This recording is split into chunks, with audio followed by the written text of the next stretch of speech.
Okay. Okay. Hello.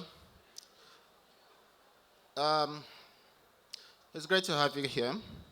My name is Abubakar Adam Ibrahim, and I like to think of myself as a storyteller. So today I'm just going to tell you a story.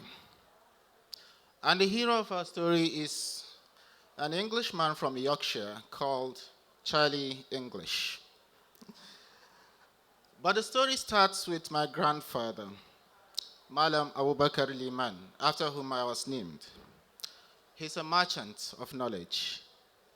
He used to write manuscripts by hand, entire books that he memorized. He would write everything out, travel from town to town, buy food, and sell those books to people. He died when I was 16. But the legacy he left has resonated. Apart from the burden of a name he bequested to me, he gave me a manuscript he wrote, an entire copy of the Quran, handwritten by him. And it is one of the most treasured books I have in my collection. Now, my grandfather, or my great grandfather, is the last stalwart of a tradition of knowledge that has existed in West Africa for a very, very long time, dating back to hundreds of years. This tradition started sometime in the 13th or 14th century, where manuscripts were handwritten, documented, and kept. And these manuscripts have accumulated over the years that no one knows exactly how many manuscripts there are. But the most famous center for the collection of these manuscripts is in Timbuktu, a city in Mali, where for centuries manuscripts have been collected and passed on from generation to generation. Unfortunately, in 2012, Al Qaeda in West Africa attacked Timbuktu with the sole aim of destroying the historical heritage of that city, and amongst them, the hundreds and thousands of manuscripts there. Now, this is where something fascinating happens. The people of Timbuktu somehow came up with an idea of smuggling these books out of Timbuktu to the safety of Bamako, the capital of Mali. But then along the line, something happened. And that is where our hero of the day, Charlie English, comes in. Charlie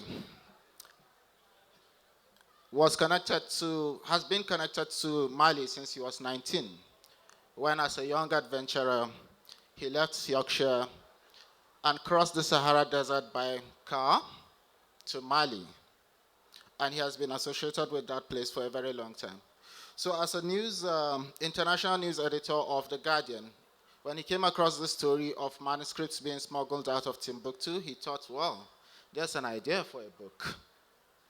And now, I'll let Charlie English do the rest of the storytelling. Charlie English, welcome.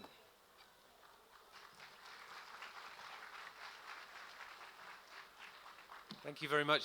Thank you, Abubakar, for that summary of my life story. It was very cogent. And it's great, I would say, to be introduced by a man whose grandfather actually wrote manuscripts of the sort that are really the hero of my book. So, big thank you, Abubakar. So, Abubakar's briefly explained my interest in Mali and in Africa.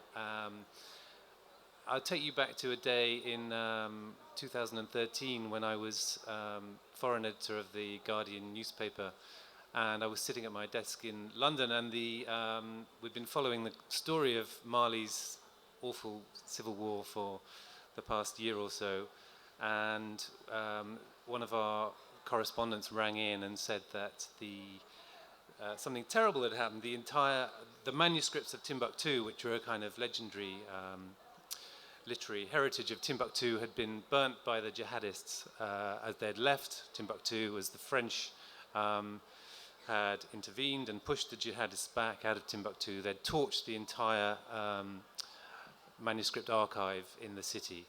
And we thought this was a terrible thing, and we ran the story very big. We led our website with this story, and it made echoes all around the world. And then about 2 days later, I can't quite remember how we came across the information, but it appeared that actually the manuscripts hadn't been burned at all. They'd been secretly squirreled away by a group of daring librarians, and they'd been smuggled out of Timbuktu and taken to Bamako, the capital of the country in the south. So I just thought the story of how this rescue operation had been managed, how it had been done under the noses of the jihadists, was one of the best stories I'd ever heard while I was on the foreign desk. And I decided to spend the next 3 years or so trying to work out exactly what had happened.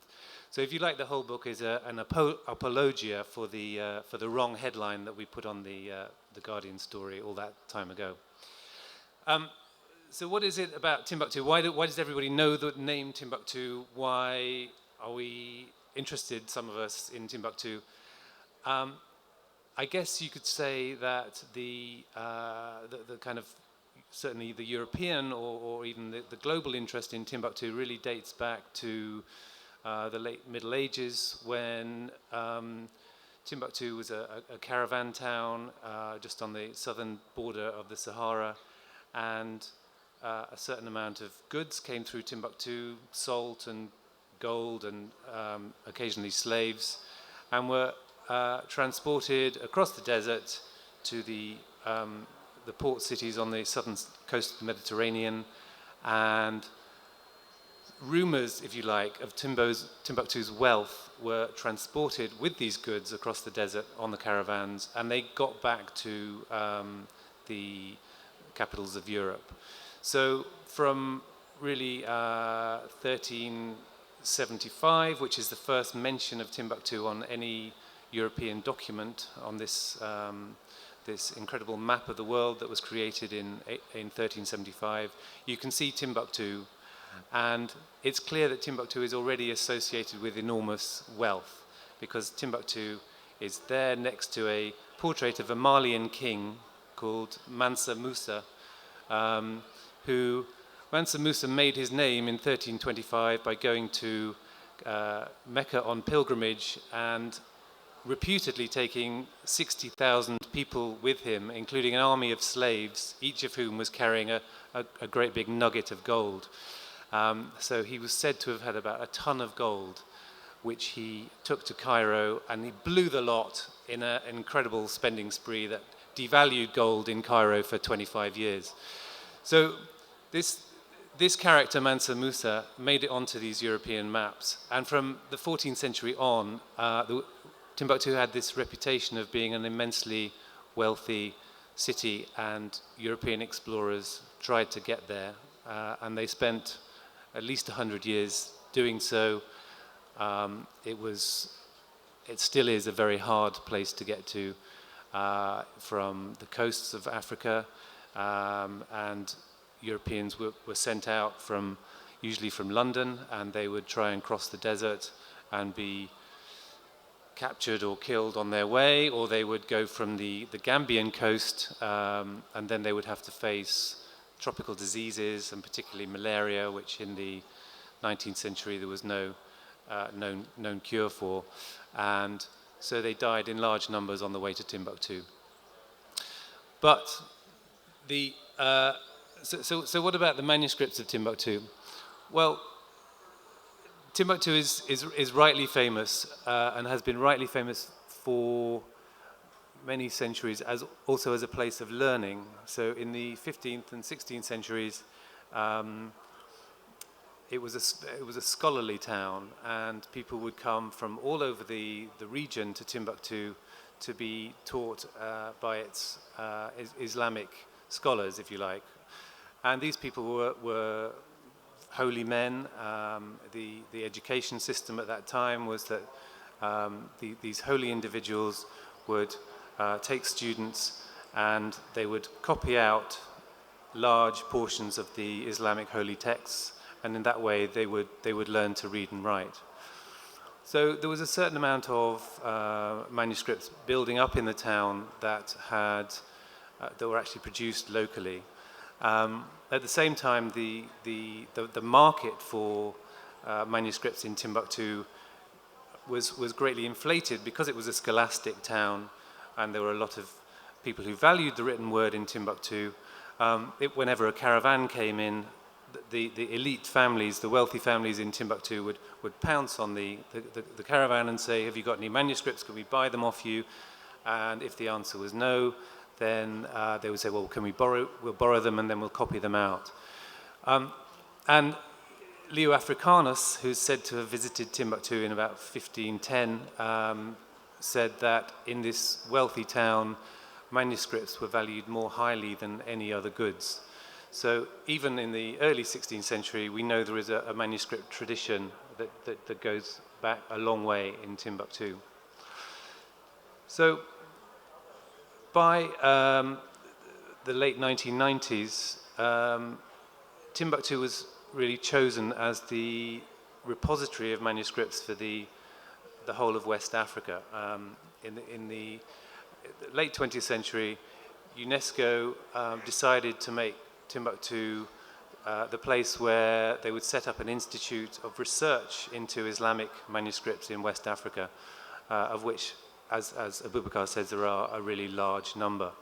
So manuscripts were being collected in Timbuktu from the 80s, 90s on, and by 2010 or 2012, there were tens of thousands of manuscripts in Timbuktu, some of them produced locally, some of them, as I said, imported from other parts of the wider Muslim world. And in 2012, partly because of the weakness of the Malian state and partly because of the tumbling of Gaddafi and the fall of the Gaddafi regime in Libya, groups of armed men, some of them Tuareg separatists, some of them jihadists who had been operating in the desert for many years, formed a rebel group which pushed the Malian government out of the north of Mali. And Timbuktu fell to, first of all, to this group called the MNLA, and then behind the MNLA came Al-Qaeda-linked groups, including Al-Qaeda in the Islamic Maghreb, but also local Malian Al-Qaeda groups. And for the next 9 months or so, Timbuktu was under jihadist occupation. And for the first part of this occupation, things didn't go too badly. I mean, Timbuktu is a mainly Muslim town. The occupiers were Muslims too. They brought law and order, and but then the conflict in the different types of Islam between what the Salafist jihadists believed and what the people of the town believed began to grow, and there became a kind of big schism between what the Timbuktu people wanted and what the Salafists wanted. And this really came to a head in July 2012 when the Salafists decided that the tombs to the scholars of Timbuktu, the same people who had been teaching people for hundreds of years before and who were buried in these large mausoleums all over the town, they decided that these were a heresy because they were too big. People in Timbuktu would go to these tombs, which are like the size of a room, generally made out of mud and bricks. They would go to these tombs and they would plea for the saints to intervene in some aspect of their daily lives. And the jihadists saw people doing this and they decided that they had to stop it. And so they ordered the people to stop it. The people didn't stop it. And so they decided they were going to go around the town and demolish all these tombs, which is what they did around the start of July 2012. And it was a terrible moment for the city. And I've talked to people who remembered the moment, who saw them going to these armed men with their pickaxes, and they just knocking down these buildings that they'd worshipped in for all this time. So this conflict, if you like, between these different types of Islam between the occupiers and the occupied in Timbuktu made the librarians, the people who owned the manuscript collections, they made them think. this, it seemed to them, was a very dangerous moment, and it could mean that there would be a lot of danger for Timbuktu's written heritage as well, the manuscripts, because within the manuscripts were all sorts of things that the Salafists wouldn't approve of. So if they were prepared to knock down mausolea, which they found heretical, what would they find in these documents? These documents have lots of different things in them. They contain branches of philosophy and astronomy and the Islamic sciences, but there are also manuscripts devoted to magic and things that really Salafists wouldn't like. So they decided around about that time that they needed to smuggle the manuscripts out of Timbuktu and get them to the safety of Bamako, which was the government territory in the south, before they were all destroyed. And this is what they did over the next 5-6 months or so. And this involved sending agents. When we talk about agents here, we're talking about people who work in libraries most of their lives, researching documents. But they were sent from Bamako north to Timbuktu through the various checkpoints and lines of, first of all, the Malian military and then the jihadist lines. And they were sent to secretly go into the libraries and the depositories where the manuscripts were held and see if they could move a few out. So the first mission that went north in, I think it was July 2012, they got into this room behind the Ahmed Barber Institute, which is the biggest library in Timbuktu, and they took a few rucksacks and they stuffed their manuscripts into these rucksacks, and then they just got on the bus and they on the trucks that were still plying the road between north and south, and just to see what would happen. And the jihadists took no interest. They weren't really interested in people taking things south, and there were goods going up and down the road all the time anyway. And the most difficulty they had, in fact, was with the Malian military when they got to government-controlled land, and they had to go through successions of checkpoints before they got them back to Bamako, and they would search absolutely everything. And they would open these boxes and rucksacks and hold up the manuscript and say, manuscript, we've got manuscripts. These people are taking the manuscripts of Timbuktu. And the agents or the librarians would have a bit of written, signed paper by the government and saying, look, this is okay, I'm an employee of this, and then they would get waved on. But they would also quite frequently have to pay certain amounts of bribes to get them through these checkpoints. So in this way, they moved most of the state collection of manuscripts, the Ahmed Barber archive, as it's called. Later in the year, they also began to move large quantities of private manuscripts as well. And there are some fantastical stories that are told about this phase of the operation, such as the moment when the French intervened, which was in January 2013, and there was fighting on the road between Timbuktu and Bamako, and the chief private librarian, if you like, decided that he would have to take the manuscripts out along the river. Timbuktu and the south are linked by the river Niger, and you can get riverboats that carry traffic up and down the river.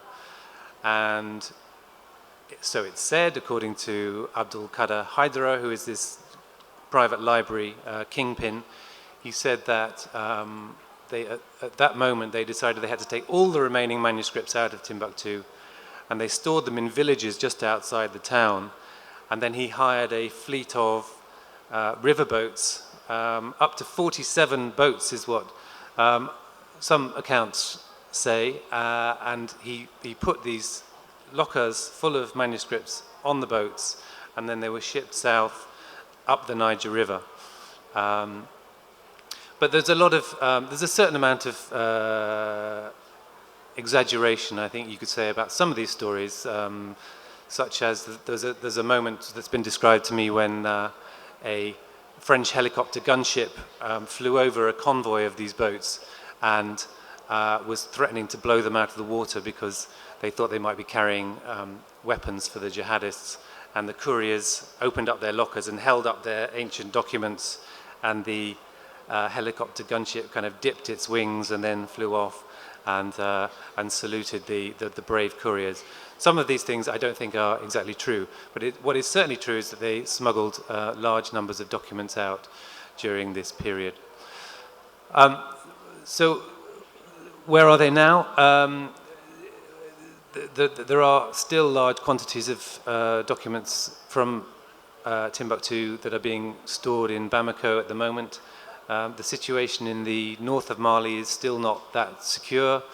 By the end of January 2013, almost all the jihadists have been pushed out of the north of the country, but as elsewhere, they began to move back, and even though there is a UN protection force in Timbuktu, it regularly comes under attack from jihadist groups in the desert.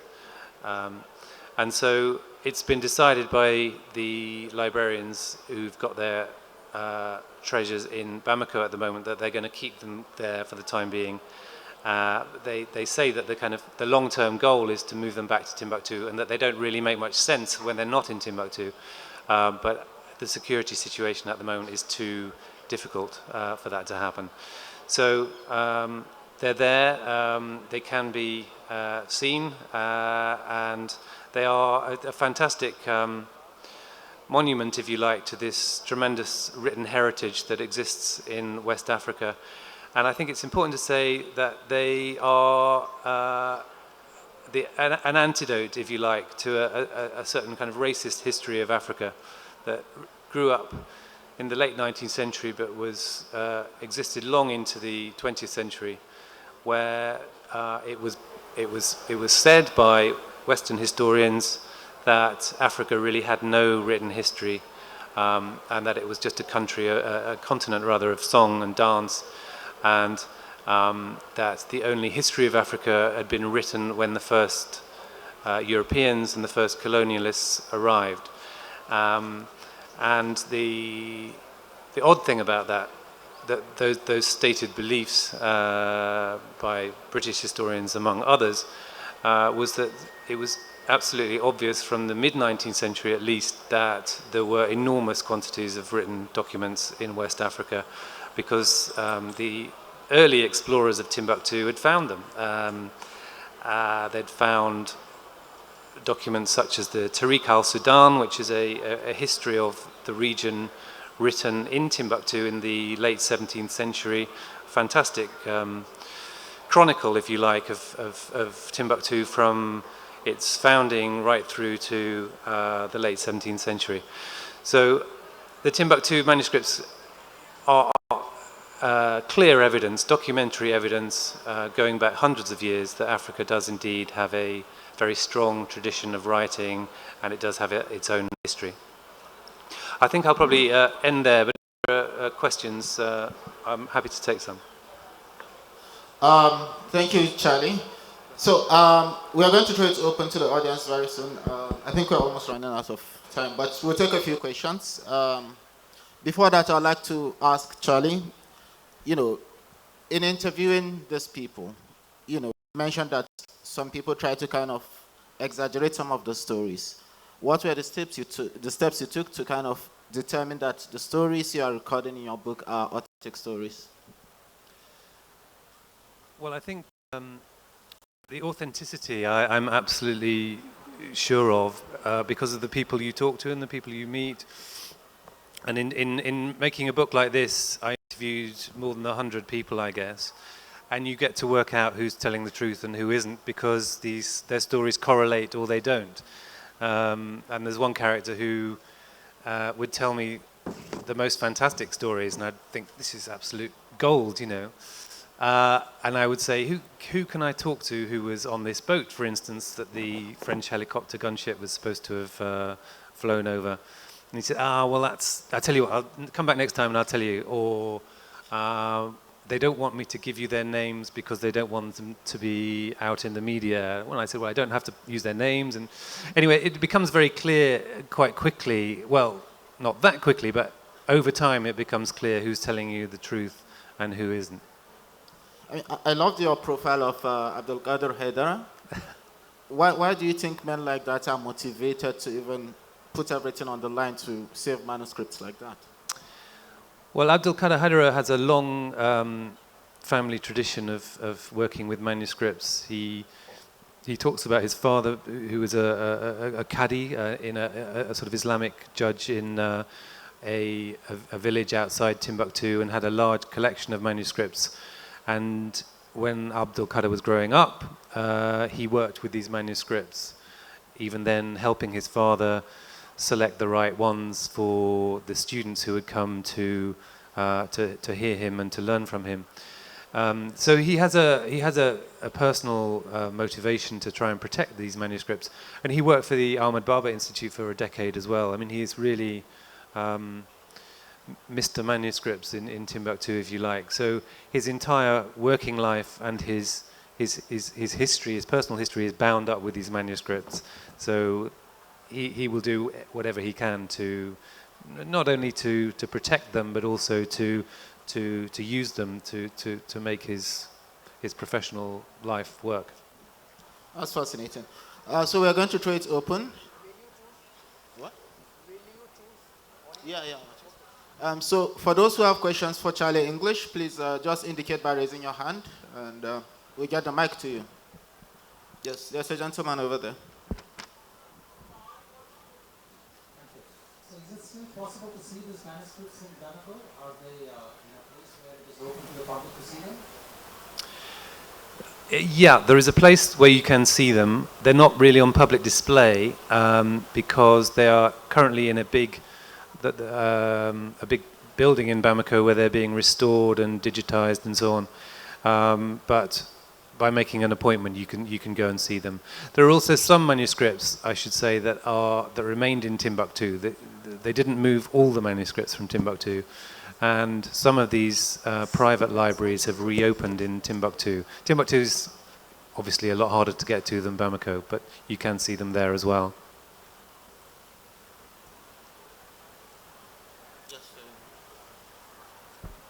Are they illuminated manuscripts? Sorry, say that again? Are they illuminated, like the old Celt ones? Or? Yes, some of them are. A lot of them aren't. They're not quite in the same tradition, if you like, of Christian medieval monastic manuscripts, but some of them are very elaborately decorated.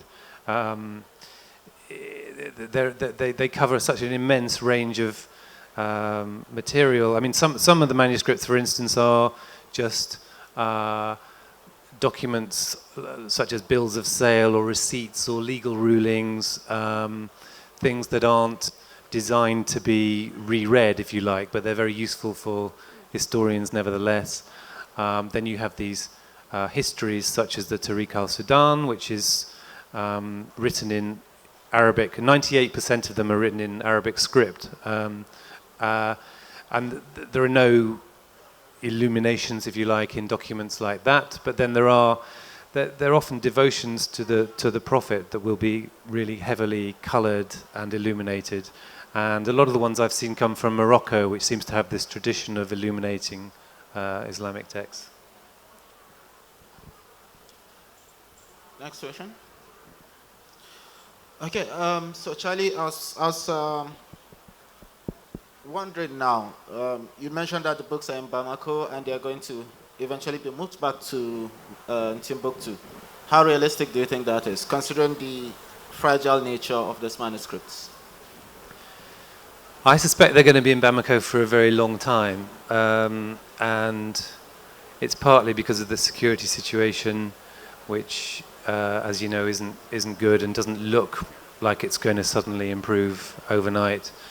But it's also, I think, part of the thinking is that in Bamako the documents are more accessible, and there are various movements. Hamburg University has one of them. There are various Western foundations that are putting money into the manuscripts and into restoring them and digitizing them and so on.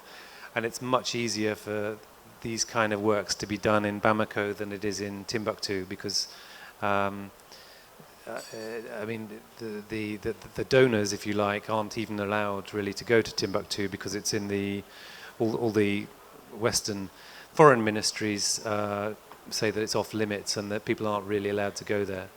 So it's much easier to attract funding for the manuscripts if they're in Bamako, and it's much easier to kind of work on them.